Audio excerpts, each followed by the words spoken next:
Once upon a time, there was a little helper who was looking for someone to help. He had been searching for anyone in need of a hand, but no one had needed him, and he was getting a little sad.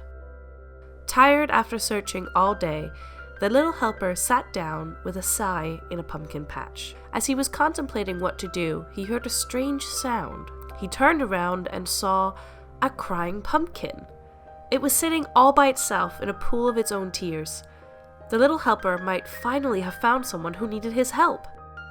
He walked over and asked the sad pumpkin why it was crying. Well, it was crying because tonight is Halloween, and every year it saw all the kids having fun in their costumes, and all it wanted to do was to join in the fun. But how could it join without a costume?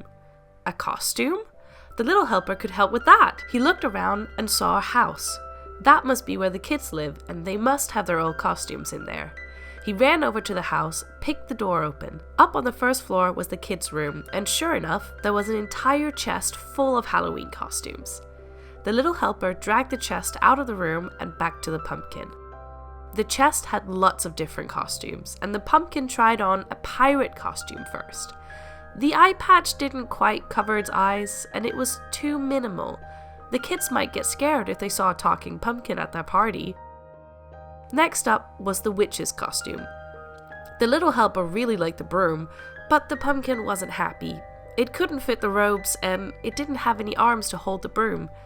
This didn't work either, and the pumpkin was getting restless. It would never find a human costume that would fit a pumpkin. The little helper had to think, because of course the pumpkin couldn't fit the dimensions of a kid. He rummaged through the chest and saw a sheet at the bottom. This might work. He ripped some holes for the eyes and draped it over the pumpkin. It was perfect! But how would the pumpkin get to the party? The pumpkin laughed, because that part was easy. Every pumpkin could fly! It truly looked like a hovering ghost, and the little helper was so happy to see the pumpkin smile. The pumpkin did a twirl of happiness, but it wasn't ready to say goodbye. Maybe the little helper would like to come trick-or-treating? Since he already looked like he was wearing a costume, he decided that, yes, it would be nice with a fun night with a new friend.